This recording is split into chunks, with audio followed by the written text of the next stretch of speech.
Hello नमस्कार। आशा करता हूँ आप सब अच्छे होंगे और आपकी स्टडी भी अच्छी चल रही होगी। राजस्थान आरपीएससी द्वारा ग्रुप इंस्ट्रक्टर की एक न्यू वैकेंसी निकाली गई है जिसमें बीटेक और डिप्लोमा दोनों अलाउ है। सिलेबस क्या रहेगा, सिलेक्शन प्रोसेस क्या रहेगा, एग्जाम का पैटर्न क्या रहेगा, हर एक चीज़ मैं आपके साथ डिस्कस करने वाला हूँ। नोटिफिकेशन आउट हो चुका है तो आप मेरे साथ आखिरी तक जुड़े रहना। अगर आप इस चैनल पर नए हो तो चैनल को जरूर सब्सक्राइब करना। आप हमारा व्हाट्सअप और टेलीग्राम ग्रुप ज्वाइन कर सकते हैं, इन सब का लिंक वीडियो के डिस्क्रिप्शन में मिलेगा। तो टेलीग्राम ग्रुप में ऑलरेडी सेंड कर दिया नोटिफिकेशन, आप वहां से भी देख सकते हो। तो डिस्कशन स्टार्ट करते हैं। ग्रुप इंस्ट्रक्टर की जो नई वैकेंसी आई है आरपीएससी द्वारा, उसके बारे में डिस्कस करेंगे, कितनी पोस्टें हैं और कौन कौन अप्लाई कर सकता है। चलो डिस्कशन स्टार्ट करते हैं। तो जैसा कि आप देख रहे हो आरपीएससी द्वारा आज के दिन ये जारी किया गया। कब जारी हुआ था? 2 अप्रैल 2025 को ये नोटिफिकेशन जारी हुआ, जिसमें किसको लेके? राजस्थान अभियांत्रिकी सेवा विद्युत विभाग से, मतलब इलेक्ट्रिकल वालों के लिए ये नोटिफिकेशन जारी हुआ है ग्रुप इंस्ट्रक्टर के लिए। टोटल कितनी पोस्टें हैं? टोटल पोस्ट की मैं बात करूं, असिस्टेंट इलेक्ट्रिकल इंस्पेक्टर की टोटल कितनी पोस्टें हैं? टोटल इसके अंदर 9 पोस्टें। कितनी? 9 पोस्टें इसके अंदर टोटल जारी हुई है। चाहे आप इसमें असिस्टेंट इलेक्ट्रिकल इंस्पेक्टर बोल सकते हो या ग्रुप इंस्ट्रक्टर बोल सकते हो, दोनों एक ही बात है। ठीक है, टोटल 9 पोस्टें हुई है। जनरल के लिए 3 है। ठीक है, OBC SC ST category wise सबकी इन्होंने पोस्टें दे रखी है। अब बात करते हैं मेन क्वालिफिकेशन इसके अंदर क्या रहने वाली है। सबसे बड़ी बात है क्वालिफिकेशन की। तो क्वालिफिकेशन की बात करें तो इसमें आपके पास डिग्री इन इलेक्ट्रिकल इंजीनियरिंग और इक्विवेलेंट, मतलब इलेक्ट्रिकल के अंदर आपके पास डिग्री बी या बीटेक होनी चाहिए। अगर किसी कैंडिडेट ने इलेक्ट्रिकल के अंदर डिप्लोमा कर रखा है, वो कैंडिडेट भी इसके अंदर अलाउ है। बट सबसे बड़ी मेन बात क्या है, ये चीज़ तो सबके पास है। उसके बाद में आपके पास नॉलेज होना चाहिए हिंदी का, और ठीक है, और देवनागरी स्क्रिप्ट का, लिखने का, समझने का, बोलने का, राजस्थानी कल्चर, ये ठीक है।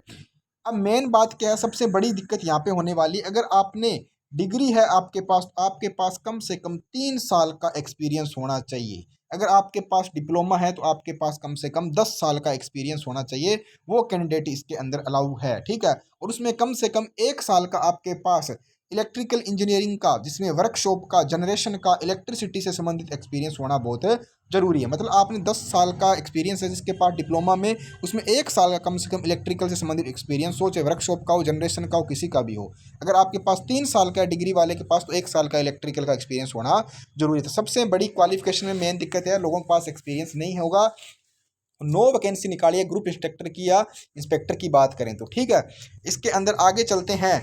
क्या रहेगा, फॉर्म कब से स्टार्ट हो रहे हैं, एग्जाम का पैटर्न क्या रहेगा। क्वालिफिकेशन आपको पता है राजस्थान में कैटेगरी के अकॉर्डिंग छूट मिल जाती है। आप एससी एसटी ओबीसी हो, और ठीक है, ये सारी चीजें आप नोटिफिकेशन में दे सकते हो। बाकी अपन बात करते हैं फॉर्म कब से स्टार्ट हो रहे हैं। तो फॉर्म 15 अप्रैल से स्टार्ट होंगे और 14 मई इसकी लास्ट डेट रखी गई है। अगर आपने वन टाइम ओटीआर कर रखा है, रजिस्ट्रेशन कर रखा है वन टाइम का, तो आपको फॉर्म की फीस कोई नहीं लगने वाली। और अगर आपने नहीं कर रखा है तो आपको एक बार पैसे जरूर देने पड़ेंगे। सो आपको 400 500 600 रुपये आपकी कैटेगरी के अकॉर्डिंग वो देने पड़ेंगे। अगर ओटीआई कर रखा है तो आपने कुछ भी नहीं देना है। ठीक है, ये होगी यहाँ तक बात। अब बढ़ते हैं एग्जाम का पैटर्न क्या रहेगा। एग्जाम का पैटर्न 150 क्वेश्चन आएंगे, 150 नंबर के होंगे, 2 घंटे 30 मिनट आपको टाइमिंग मिलेगा। पूरा 1 नंबर का एक क्वेश्चन है। नेगेटिव मार्किंग है, बिल्कुल भाई 1/3 आपकी नेगेटिव मार्किंग रखी गई है। 1/3 क्या नेगेटिव मार्किंग रखी गई है इसमें?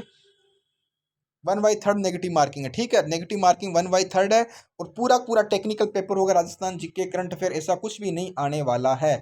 ठीक है, ऑप्शन ओएमआर बेस आपका पेपर होने वाला है, ओएमआर पे आपका पेपर होगा। ठीक है, तो ये है इससे संबंधित। नोटिफिकेशन की बात होगी, फॉर्म कब से स्टार्ट हो रहा है, एज लिमिट की बात होगी, क्वालिफिकेशन की बात होगी, एग्जाम के पैटर्न की बात होगी, पूरा टेक्निकल पढ़ना है। और फॉर्म 15 अप्रैल से स्टार्ट हो रहा है। अगर आप इसके लिए एलिजिबल हो तो फॉर्म जरूर फिल करना। अब इन्होंने क्या है, अगर आपके पास एक्सपीरियंस प्रमाण पत्र है तो इन्होंने फॉर्मेट दे रखा है। ये फॉर्मेट भरवा के, जहां आपने काम किया उसका रजिस्ट्रेशन नंबर, जिला कार्यालय पंजीकरण नंबर, सब कुछ लिखवा के, कब से कम काम किया, कितना सैलर, वेतन, भत्ता सब मिलता था, उस पर साइन वाइन करा के आपको वहां से फिर इसको सबमिट करना है, अपलोड करना है एक्सपीरियंस सर्टिफिकेट के रूप में। आपको यही मान्य होने वाला है। तो ये आपको वहां पे सारी चीजें देनी होगी। ठीक है, ये सारी चीजें आपको वहां पे देनी होगी। ठीक है, तो ये आपका एक्सपीरियंस सर्टिफिकेट रहने वाला है। ठीक है, तो इसको आप जरूर फिल करके अपलोड करें फॉर्म भरते टाइम। और बाकी भर्ती संबंधी जो भी अपडेट आएगी आपको टाइम टू टाइम इन्फॉर्म कर दिया जाएगा। आज के लिए इतना ही, मिलते हैं नेक्स्ट वीडियो में नेक्स्ट अपडेट के साथ। तब जुड़े रहें। जय हिंद, धन्यवाद।